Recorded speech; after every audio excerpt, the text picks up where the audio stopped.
Hello, readers. Welcome back to another exciting episode of the Goddess Garden Book Chats Reading Challenge.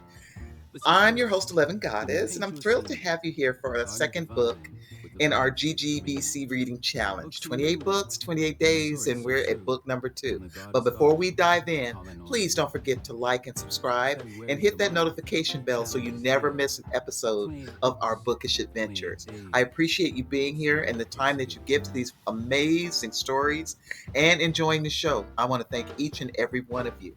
So for the second selection of the challenge, we're exploring Caste, The Origins of Our Discontent by the incredible ISABEL Wilkerson. This book has been making waves for its groundbreaking analysis of the hidden hierarchies shaping societies across the globe, then and now. It's a powerful, thought-provoking, very impactful read that will have us examining history, culture, and identities in ways we've never done before. So I encourage you, if you haven't read this yet, please pick up a copy. But either way, as a quick reminder, the GGBC Reading Challenge is structured to inspire deep discussions and broaden our perspectives. So if you're here, that's exactly what we're going to be doing. Each day in the month of February, we're introducing genres with cultural themes, historical contexts, and their relevance to our lives today. Caste is going to serve as our nonfiction selection for this month. There are going to be a couple of others, but I definitely wanted to include this, and it couldn't be a more fitting selection after we just did Frantz Fanon. Not only does it challenge us to think critically about social constructs, it also offers insights into how these systems impact our communities, our families, and our futures. So grab your reading journal, settle into your favorite cozy spot, and let's embark on this enlightening journey together. Remember, readers, your thoughts and reflections are what make this challenge special. So drop your comments below and share your takeaways as we progress through our reading challenge. Now, let's get into the deep dive of this great book. Listen close. Let me paint you a scene. A garden divine, with the vibe stays serene. Books and loom. The story is so true. From the Goddess Garden, we're calling on you. February's the month. When we talk about caste systems, you think of like India, right?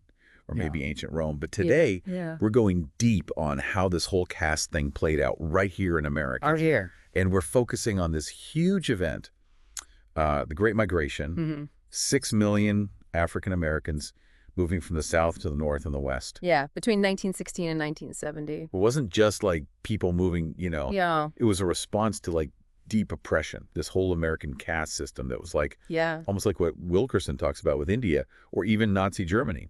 And I think what's important to remember is that the Great Migration, it's not just a historical event, Yeah. I mean, its impact, it's still felt today across generations. It affects families, Totally. wealth, and even the cultural landscape of America. And you've been like deep in the research on this Great Migration thing. Yeah. You've got Wilkerson's book right in your stack of sources there. I do.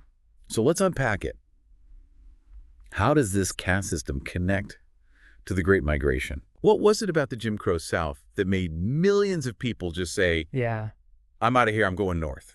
Well, Wilkerson, she really connects the dots between the Jim Crow South and that mass exodus to the North. Okay. And it's really about oppression. The conditions were just unbearable for so many people. We're talking about 6 million people leaving. Exactly. That's the scale of this movement. Yeah. 6 million people. That's huge. It shows just how oppressive that caste system was. So it wasn't just about finding a better job or a better life. It was about escaping this whole system. That's exactly it. Wilkerson argues that the Great Migration was about seeking a world where their humanity was recognized, where they weren't just seen as subordinates in this rigid hierarchy. They were looking for a place where they could just be human. Exactly. Like refugees almost. Yeah, and think about the courage it took to leave everything they knew behind, their families, their homes, their communities, to go to a place they'd never been with no guarantee of a better life. Yeah, and I read this one account from a woman named Ida Mae Gladney. Oh, yeah. She left Mississippi in the 1930s with her whole family. Wow. Crammed into a truck with all their stuff. Oh, my gosh. She just said, we were going north to be free. And that really captures the sentiment for a lot of folks. It was about breaking free from an identity that was forced on them by this caste system. Like shedding their old skin. Exactly. Trying to become someone new, free from that system that held them down. Yeah. But of course, escaping a system on paper doesn't always translate to freedom in reality. Right. The North wasn't exactly the promised land they'd hoped for. It wasn't that simple, huh? Nope. The North had its own forms of discrimination. Maybe not as blatant as Jim Crow, Yeah. but still there. More like hidden barriers. Exactly. And these barriers weren't random acts of prejudice either. They were systems designed to maintain that same hierarchy even without the label of caste. Like redlining. Exactly. Redlining was about controlling resources, limiting opportunities for Black families to build wealth. So they were trapped in a different kind of cage. Exactly. And it wasn't just individuals. This impacted entire communities, shaping their futures for generations. So even though they escaped the South, they ran into new obstacles designed to keep them down. Yes. And this is where the idea of family gets really interesting during the Great Migration. Yeah. It's not just about who migrated together, but how those families were changed by everything they went through. Yeah, because families are usually about stability and continuity. Right. But during the Great Migration, families were torn apart, reshaped by migration, discrimination, and hardship. So you have families leaving loved ones behind, those close kinship networks they had in the South. Mm-hmm. But they're also creating new communities up north out of necessity and shared experiences. Exactly. Imagine arriving in a new city with nothing but the clothes on your back and the determination to build a new life. You'd seek out others who understood your journey. Right. And that's how you get those amazing cultural centers like Harlem in New York or Bronzeville in Chicago. Exactly. They weren't just neighborhoods. They were hubs of cultural expression, places to celebrate their heritage and create a new sense of belonging. The Great Migration wasn't just about moving. It was a cultural explosion. Absolutely. Think about the Harlem Renaissance, all that incredible art, music, literature that came out of those northern cities. Like a phoenix rising from the ashes. Exactly. From the struggles of the migration, a new cultural landscape emerged, and it changed America forever. Okay, so how did this cultural shift become part of mainstream American culture? Well, look at music. The blues and jazz that came up from the South, they became the foundation for rock and roll. And rock and roll went global. Exactly. And it wasn't just music writers like Richard Wright, Langston Hughes, Zora Neale Hurston. Wow, some heavy hitters. They wrote about migration, identity, and belonging. Their work challenged how America saw itself and its history. They're reclaiming their own narratives. Exactly. And it wasn't just for Black audiences. Their words reached everyone. And what about visual art? Oh, yeah, like Jacob Lawrence. His Migration series, painted in the 1940s, it captured the whole essence of the Great Migration, the struggles, the hopes. It's like art giving us a window into history. It is. And that's what makes the legacy of the Great Migration so powerful. It helps us understand who we are as a nation and how those influences are still felt today. So how do we see those echoes of the migration in our culture today? Well, look at the influence of Black music on hip-hop and R&B, the themes of struggle, resilience, social justice. They're still there. It's like a conversation that's been going on for generations. Yeah. Each generation adds its own voice, but those core themes remain. And literature, too. Absolutely. Writers like Ta-Nehisi Coates, Jesmyn Ward, Colson Whitehead, they're all exploring race and inequality in America, inspired by those who came before them. Carrying the torch. Exactly. But we need to acknowledge this legacy has its complexities. The Great Migration didn't erase racism or solve inequality. Right. We can celebrate the achievements, but we can't ignore the fact that many of the barriers those migrants faced are still here today. Exactly. The fight for equality continues. And it demands that we understand the historical context and the work that still needs to be done. We've talked about culture, economics, family dynamics, but what about the political landscape? Oh, that's an interesting one. Did the Great Migration shift the balance of power in America? It definitely did. Millions of African Americans moving north changed demographics and created new voting blocs. So it wasn't just about individual votes, it was about changing the whole electoral map. Exactly. And that led to more Black representation in government at all levels. Claiming their rightful place at the table. Exactly. And these elected officials fought for policies that address the needs of their communities, things like fair housing, better schools, equal job opportunities. So the Great Migration was a political force. Absolutely. It reshaped the power dynamics in America. Yeah. And those shifts are still playing out today in the fight for voting rights, criminal justice reform, and policies to address systemic racism. It's a long arc of history bending towards justice. Yeah. The seeds planted during the Great Migration are still bearing fruit, both the progress we've made and the challenges that remain. We've talked about the intimate stories and the broad cultural and political shifts. Now, how does the story of the Great Migration help us understand today's world? So we were talking about how the Great Migration wasn't just people moving, But It was like this huge cultural shift, too. yeah, like traditions and artistic expressions and even whole ways of life. Exactly. They were transplanted and reinterpreted in this new context. It's like this giant cultural remix. You've got blues from the Mississippi Delta mixing with sounds of the urban north, gospel music finding new energy in the churches of Chicago and Detroit. Exactly. It's fascinating to see how these expressions became intertwined with the fight for civil rights. Yeah. Think about the role of gospel music in the civil rights movement. Fully, those anthems of hope and resistance. Powerful stuff. I found this quote from Martin Luther King Jr. in our research. Oh, yeah. He talked about how gospel music could transform the despair of the moment into the determination of the future. Wow. Like a music itself was a tool for survival and change. That's a great way to put it. And it wasn't just about protest songs either, Well, simply celebrating Black culture, telling stories through music and art. yeah. That was a form of resistance in a society that tried to silence those voices. They were reclaiming their own narrative. Exactly. They refused to accept those limited roles dictated by the caste system. They used their creativity to define themselves on their own terms. Powerful. And this wasn't happening in a vacuum. The cultural impact of the Great Migration, it spread outwards, influencing the whole American landscape.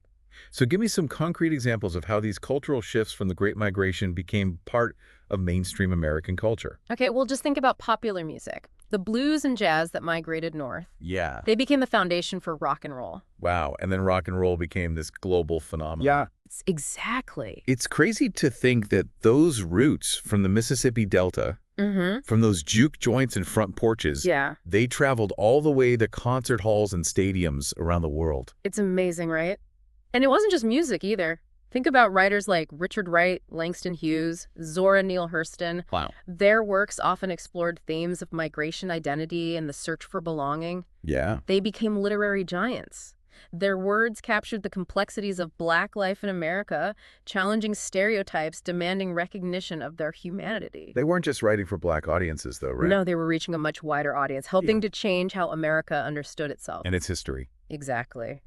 And then you have visual artists like Jacob Lawrence. Oh, yeah. His migration series, those paintings from the 1940s, Yeah. they captured the essence of the Great Migration through these powerful images. Yeah, love those paintings. They depict the struggles and aspirations of those who made that journey north. It's like art can transcend time, right? It can. It gives us a glimpse into a specific historical moment, while also speaking to these universal themes of displacement, hope, and the search for a better life. So powerful. And that's what makes the cultural legacy of the Great Migration so enduring. It's not just about the past. Yeah. It's about understanding the forces that shaped us as a nation, how those cultural influences continue to echo today. So how do we see those echoes of the Great Migration in our culture today? Well, think about the influence of Black music on contemporary genres like hip-hop and R&B. Yeah. Those themes of struggle, resilience, social justice that were so central during the Great Migration, they're still being explored in those musical forms. It's like a conversation that's been going on for generations, right? Exactly. Each generation adds its own perspective, but those underlying themes of identity justice and the pursuit of a better world, they continue to resonate. And literature, too. Absolutely. Yeah. The literary tradition that emerged from the Great Migration is still going strong. Yeah. Writers like Ta-Nehisi Coates, Jessamine Ward, Colson Whitehead, they're grappling with the legacy of race and inequality in America, Yeah. drawing inspiration from those who came before them. Like they're picking up the torch. Exactly. But we need to remember this cultural legacy is complex. Okay. The Great Migration didn't magically erase racism or solve the problem of inequality. Right. We can celebrate the achievements, the resilience, the creativity. Yeah. But we also have to acknowledge that many of the systemic barriers those migrants faced are still present today. Exactly. Yeah. The fight for true equality continues, and we need to understand the historical context and all the work that still needs to be done. So we've talked about the cultural impact and economic challenges, the family dynamic. Yeah. But we haven't really talked about the political landscape. Right. How did the Great Migration shift the balance of power in America? That's a great question and one that's often overlooked. Yeah. The influx of millions of African Americans into northern cities had a huge impact on politics. Okay. It shifted demographics, for one thing, creating new voting blocks in key states. So it wasn't just about individual votes, it was about changing the entire electoral map. Exactly. Okay. And that led to increased Black representation in government at all levels, local, state, even national. Like claiming their rightful place at the table. Yeah. And these elected officials didn't just symbolize representation. Right. They actually advocated for policies that met the needs of their communities. Yeah. They pushed for things like fair housing, better schools, equal employment opportunities. So the Great Migration wasn't just a cultural or economic phenomenon. No. It was a political force that reshaped the power dynamics of America. Absolutely. And those political shifts continue to play out today.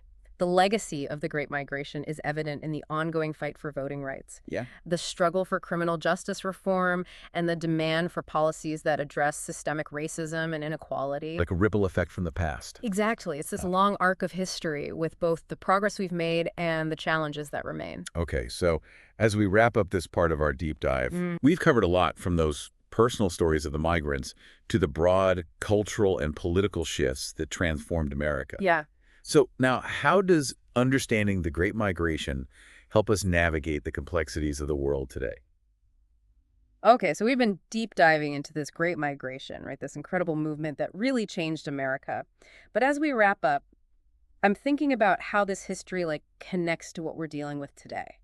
That's a really important point to consider because a lot of the issues that kind of push people to migrate back then are still around. You know? Yeah, totally. Like economic inequality and social injustice and that constant search for opportunity. Exactly. It's like those echoes of the past are still present.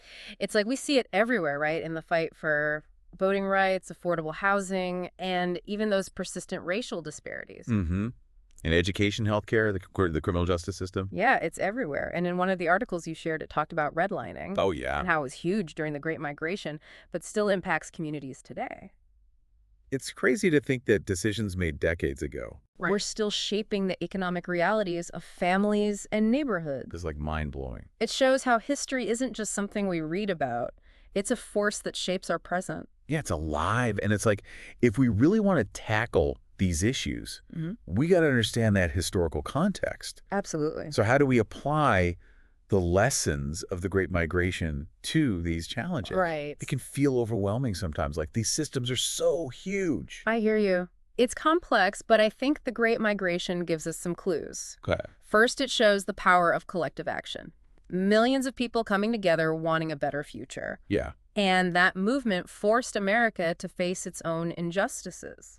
So it's a reminder that change doesn't happen just because I want it to happen, right? Right. It takes all of us working together, challenging the status quo. Exactly. We can't just sit back and wait for someone else to fix it. We all got to do our part. And, another thing that the Great Migration shows us is how crucial it is to understand history. Oh, absolutely. We can't fix today's problems if we don't know how they started. So it's not just about being nice or doing good deeds. It's about real systemic change. Right. We need to dismantle the structures that keep inequality going. And to do that, we need to be informed. Yes. The policies and practices that cause these problems and fight for real solutions that address the root causes. I completely agree. And one thing that really stuck with me from our research is how education played such a huge role in the Great Migration. Yeah, like it wasn't just about escaping the South or finding better jobs. Yeah, it was about the pursuit of knowledge. People saw education as this pathway to a better life. And education has always been a powerful tool for breaking down barriers and creating opportunities. It's like the key that unlocks the door to freedom. It is, but we have to make sure everyone has that key. Right, no matter who they are or where they live. Exactly. And those stories of resilience and determination from the Great Migration, they can really inspire us today. Yeah, to keep fighting for a more just and equitable society. It's a reminder that even when things seem impossible, people never gave up hope.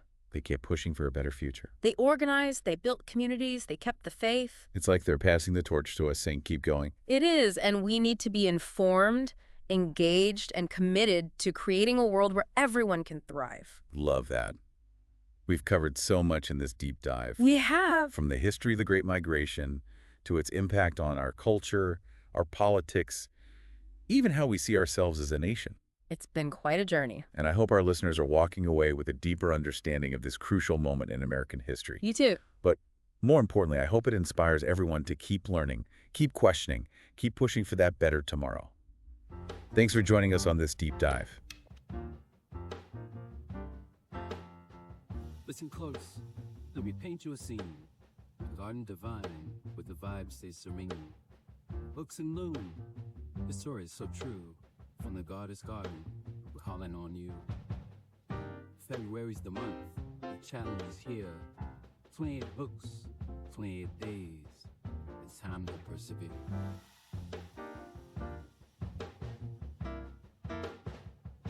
"28 days to open your mind. Celebrate culture, the treasures we find. Turn the page, let the words take flight. In the Goddess Garden, we read through the night. Each chapter is a journey, each story is a door. To a world of wisdom, to a heart to explore. We're embracing the rhythm, the cadence of change. Through every book, every page, that our lives rearrange. It's more than a challenge, it's a soulful embrace. Honoring the authors, the beauty of every face.